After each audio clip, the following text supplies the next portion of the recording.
Olá, amigos. Vamos dar continuidade ao nosso assunto de redação, agora com focando nossa aula na descrição. A descrição, ela busca de você a sua sensibilidade, a sua capacidade de observação das coisas. É isso que a gente quer que você demonstre em sua descrição. É claro que as redações de Enem, dos vestibulares de um modo geral, predominantemente são redações dissertativas, né? A gente quer saber se você tem uma ideia e se você é capaz de desenvolver uma ideia por escrito. Pronto. Tá? Isso aí é o que você já sabe, é o que predomina nas redações de um modo geral. Agora, a descrição, mesmo sendo pouco provável que eles façam um tema que exija que você descreva um ambiente, uma paisagem, uma pessoa, enfim, é muito pouco provável. Mas, se não houver uma descrição, quer dizer, uma exigência de você fazer uma descrição, você certamente precisará, num dado momento da sua dissertação, fazer uns poucos momentos, uns raros momentos de descrição. É possível, né? Para ilustrar seu texto, para chamar a atenção de uma cena qualquer que você quer usar como argumento, né? Você pode pegar a sua dissertação, que é o que eu já falei, predominantemente é o tipo de composição que se exige no Enem, e em alguns poucos momentos de sua dissertação, você pode fazer um pouco de narração, um pouco de descrição, isso, claro, não passando mais de 2 linhas, 1 linha, 2 linhas, por aí, né? Para que você sabe que o seu texto tem que ser, característica do seu texto tem que ser predominantemente, né, dissertativo, claro, né? Mas você pode usar a descrição, como eu já disse, como um recurso, como uma forma de você dar mais ênfase, destacar, chamar a atenção do que você quer falar, do que você quer argumentar, do que você quer exemplificar, tá certo? Então, o que é que eu estou querendo fazer hoje? Eu quero que você suponha que vai fazer um texto completamente descritivo. Eu estou imaginando que você vai treinar esse pedacinho de descrição que você vai fazer lá na sua dissertação. Então, eu quero mostrar agora a vocês as partes que compõem uma descrição. Em primeiro lugar, eu quero que você entenda que descrever é como se você fosse fotografar um objeto. Imagine que você seja uma máquina fotográfica, né, e que você vai fotografar aquele objeto, aquela pessoa, aquela cena, o que você quiser descrever, né? Um vegetal, uma flor, um animal, aquilo, o que é que você está vendo?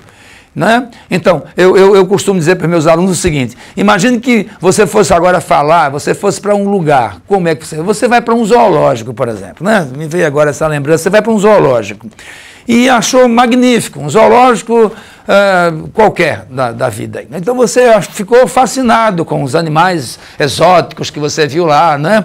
Com aqueles animais estranhos que não são comuns na sua terra, na sua região. Então aquilo impressionou muito você. É isso que a gente quer que você seja capaz de fazer na sua descrição, né? Que você seja capaz de transmitir essas sensações que você teve ao perceber lá, você viu um bisão. Onde é que a gente vê um bisão todo dia, né? Onde é que a gente vê um animal desse todo dia? Eu não sei se bisão, eu mesmo não sei se bisão é um cavalo, se é um boi, se é um elefante. Ele tem o tamanho do elefante, tem a cabeça de um cavalo, tem a cara. Como é que é aquilo? A primeira vez que eu vi um bisão, eu fiquei assim, meu Deus do céu, o que é isso? Que coisa estranha, né? Então aquilo me impressionou muito, tanto que ainda hoje eu me lembro dessas imagens. Agora eu quero que você seja capaz de pegar, então, essas imagens que impressionaram você e você repasse para o papel. É esse o trabalho, a dificuldade toda que os escritores, que os narradores encontram na hora de descrever. Exigimos que você seja uma pessoa sensível, não é? Que você tenha sensibilidade capaz de de perceber as coisas nos mínimos detalhes, e que você tenha vocabulário e que tenha capacidade, então, de repassar, através de palavras, essas suas sensações, essas suas impressões, enfim, aquilo que efetivamente impressionou você e a imagem que ficou na sua cabeça, tá certo? Que é o que um pintor faz. Então você agora vai ser um pintor de emoções, né? Você vai pegar suas lembranças e vai passar para um quadro, que no caso vai ser o seu papel, vai ser o seu texto, tá me entendendo? Então, descrever é um retrato falado daquilo que você percebeu, que você notou, que você viu. Então, até mesmo no dia a dia, quer dizer, eu recomendo até que vocês sejam aquelas pessoas, a partir de agora, né, muito atentas a tudo que você vê.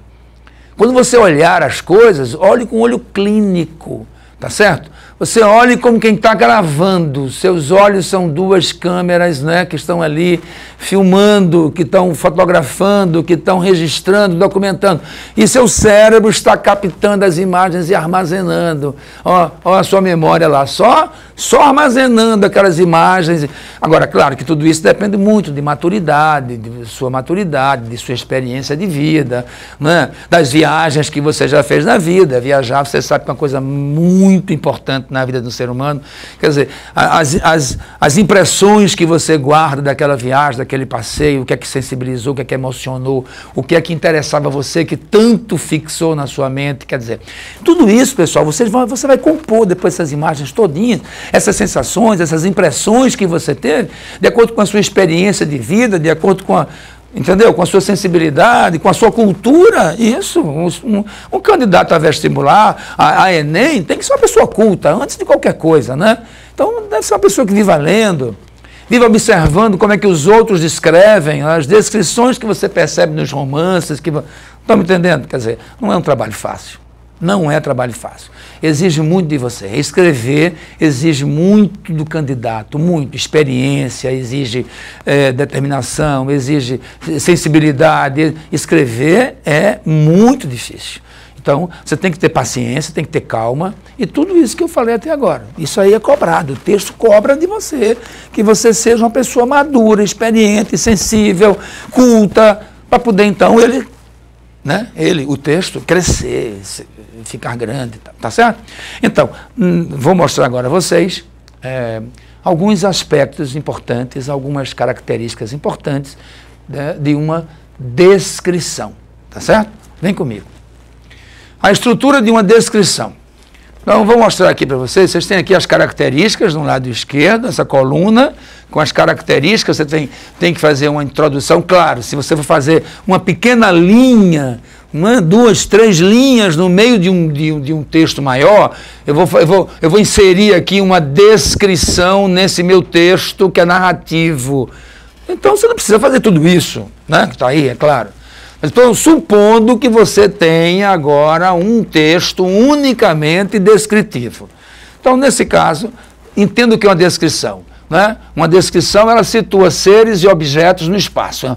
Veja aí, ele é uma fotografia. Você tem que fotografar com palavras, tá certo? E aí, entendemos que você vai fazer um texto apenas descritivo. Então, a perspectiva do observador focaliza o ser ou objeto, né? Então, você foca ali no objeto, no ser humano, na paisagem, naquilo que você quer descrever, né? E distingue seus aspectos gerais, né? Claro, você vai descrever um homem, vai dizer que ele tem orelha, nariz e tem boca. Não, o que é que ele tem de especial, de diferente? O que é que distingue, o que é que diferencia aquele objeto de outros? O que é que ele tem de especial? Entendeu? Você vai descrever, sei lá, um automóvel, vai dizer que ele tem somente rodas e tem um teto, e tem um capô, e tem um porta-mala, e tem bancos. Isso qualquer carro tem. Então, observe as propagandas de televisão, quando eles vão descrever a marca de um carro que eles querem lançar, eles vão buscar justamente aquilo que ele tem especial, que ele tem diferente. Né? Então, o básico, comum, normal, você já sabe, que o leitor já sabe. Agora, se o que é normal, se é o que é padrão, Mas é diferente, né? Todo carro tem roda 13. Não, esse aqui tem roda 17, 18, 19. Quer dizer, é um aspecto importante. Então, quando eu falar da roda, eu não vou falar que ele tem roda, eu vou falar que ele tem uma roda de aro 18, sei lá.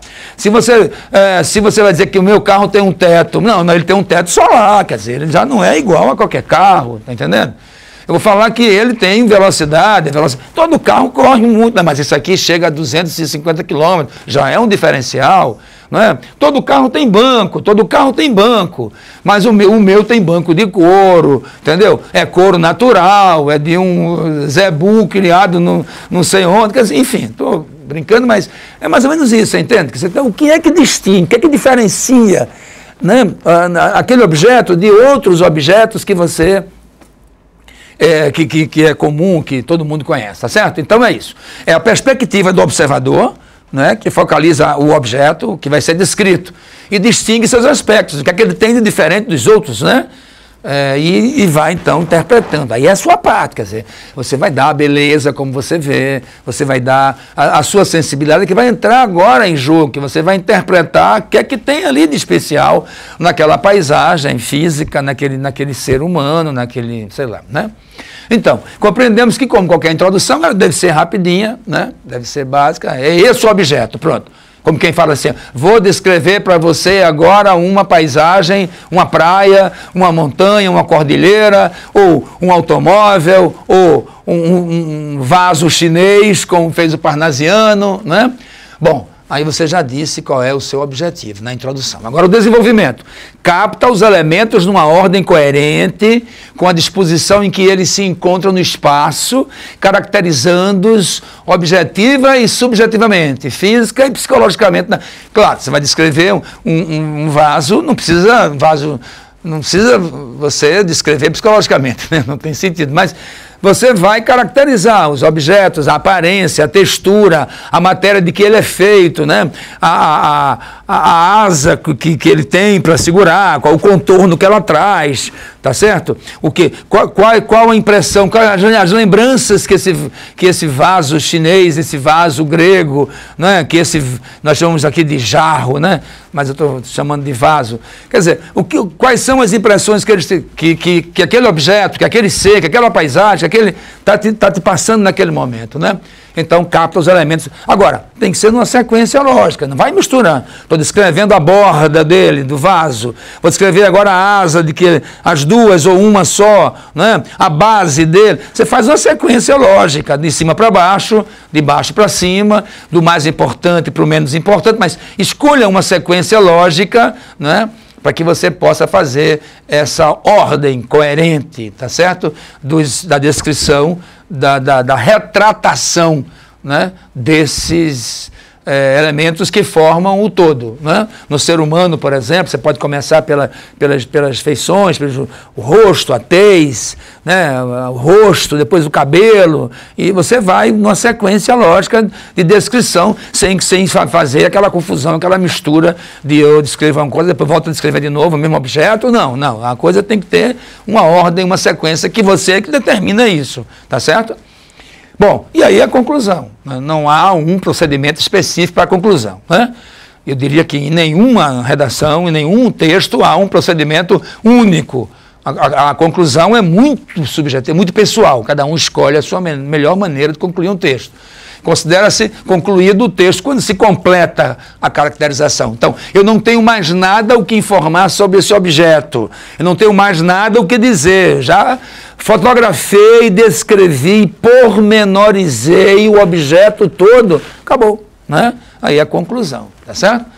Não se esqueça, então, de que você tem alguns recursos para isso, né? Você tem que perceber a audição, a gustação, o olfato, o tato, a visão, que combinados produzem a sinestesia. Quer dizer, a gente quer que você faça com que o leitor perceba, por exemplo, o tato, né? Quer dizer, o vaso é liso, ou tem um atrito, ou tem ondulações, aquilo que você, como se você tentasse fazer com que o leitor percebesse Você que está tocando ali no objeto, é como se ele também estivesse tocando no objeto. Né? A visão, quer dizer, você está impressionado, sua visão se impressionou com aquele objeto, então passa para o leitor a mesma impressão que você tem. Tá vendo? É um trabalho difícil, né? Pois é. Aí o que é que você faz? Você vai atrás de adjetivos. Cuidado, os adjetivos são importantes nessa hora. Né? Muito adjetivo, porque o adjetivo vai caracterizar forte, frágil, fino, tênue, avermelhado, aí o avermelhado como, aí vem a comparação, né? Um vermelho como um pôr do sol, um verde como o mar, quer dizer, você vai buscando os argumentos que vão fazendo a linguagem metafórica, as comparações, tá certo? Joga uma prosopopeia, quer dizer, uma coisa inanimada que possa dizer que ele transmite algo que seja parecido com um ser humano, entendeu? E essas, por exemplo, essas cores falam aquilo que eu gostaria de dizer. Quer dizer, as cores não falam, mas é como se falasse, uma prosopopeia. Quer dizer, as cores são tão intensas que é como se elas falassem para você. E o que se pede? Sensibilidade, né? Que eu falei no início da aula, que você seja uma pessoa, sobretudo, sensível. Você tenha sensibilidade suficiente para combinar e transmitir sensações físicas, que você seja capaz de perceber as cores do objeto, as formas da pessoa, os sons que o objeto emite, né? Os odores, e aí você se detém em todos esses pequenos detalhes, né? O odor do objeto, da maçã, da fruta, sei lá, do ambiente, o cheiro, descrever um ambiente, todo ambiente tem um cheiro, né?